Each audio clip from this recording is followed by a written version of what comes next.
आइए हम लोग देखते हैं आज वीडियो में पृथ्वी की उत्पत्ति। पृथ्वी की उत्पत्ति में सबसे पहले हम देखते हैं पृथ्वी की उत्पत्ति के बारे में दो मत हैं। एक धार्मिक मत, एक वैज्ञानिक मत। धार्मिक मत में लोग हमारे पूर्वज कहानियों के बारे में बताते थे जिसका कोई मतलब नहीं था। एक अपनी संकल्पना, अपनी रचनाएं उन्होंने बताई, अपने बारे में अपनी मनगढ़ंत कहानी बताई कि पृथ्वी की उत्पत्ति ऐसे हुई वैसे हुई, जिसका कोई उद्देश्य नहीं। लेकिन वैज्ञानिक मत जो है, इसकी जो फैक्चुअल इफेक्ट बहुत सही था। वैज्ञानिक मत भी दो तरह के थे। एक था एक तारक सिद्धांत और दूसरा था द्वैतारक सिद्धांत।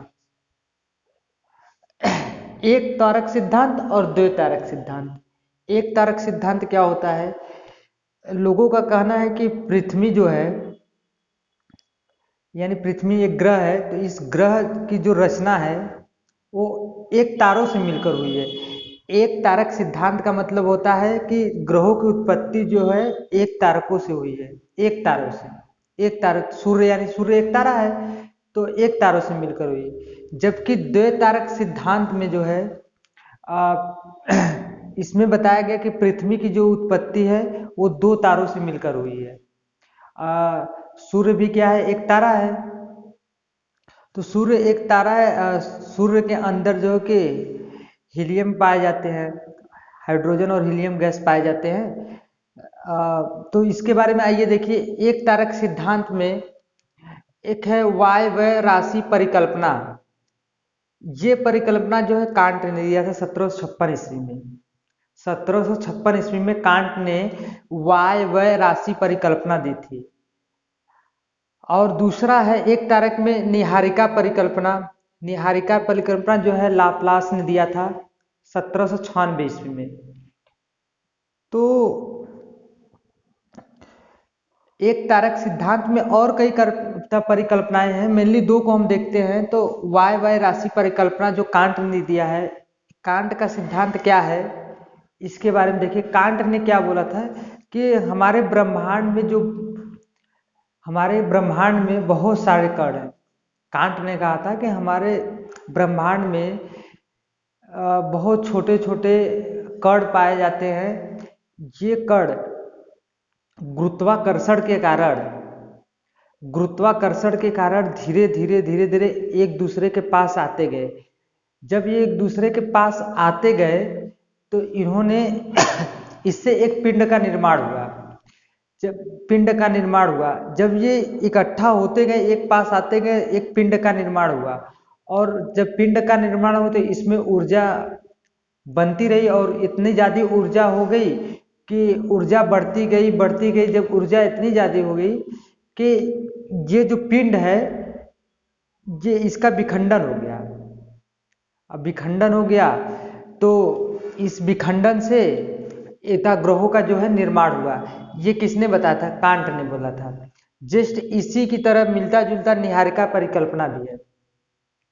निहारिका परिकल्पना, ठीक। अब आइए देखिए द्वैतारक सिद्धांत में आइए ग्रहाणु का परिकल्पना जो है इन्होंने ग्रहाणु परिकल्पना जो है चैम्बरलिन और मोल्टन ने दिया था।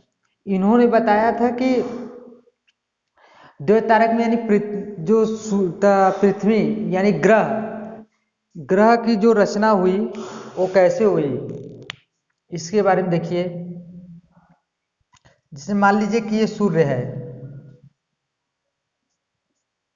ये सूर्य है। सूर्य के पास से जो है कि बहुत बड़े बड़े सूर्य के पास से सूर्य से भी बड़ा एक कोई तारा था। बहुत सारे तारे हैं, तो सूर्य से भी बड़ा कोई तारा है। जब पृथ्वी से दूर था, जब ये तारा, तो जब ये तारा पृथ्वी की तरफ आया तो ये पृथ्वी के जो कण यानी इनमें से फिलामेंट जो निकले, जैसे जैसे ये जो है कि पास सूर्य के पास आता गया तो इसकी जो फिलामेंट है यानी कोई तत्व है, इससे जब निकलते गए कोई एक तत्व निकलता गया, फिलामेंट निकलता गया तो ये जो फिलामेंट है, जैसे ये निकलने की कोशिश की, जब तक ये तारा जो सूर्य का चक्कर लगा रहा था, तो लगाते लगाते एक समय पृथ्वी के पास आया, तो ये जो हुआ कि ये सूर्य से जो फिलामेंट है ये अलग हो गया। लेकिन जैसे जैसे चक्कर लगाते ये दूर चला गया, तो ये क्या हो गया कि सूर्य से निकलकर अलग हो गए। तो ये जो फिलामेंट निकल के हुए तो ये अलग ग्रह का निर्माण कर लिए। तो ये परिकल्पना किसने दिए थे? ग्रहाणु परिकल्पना दिए थे इन्होंने।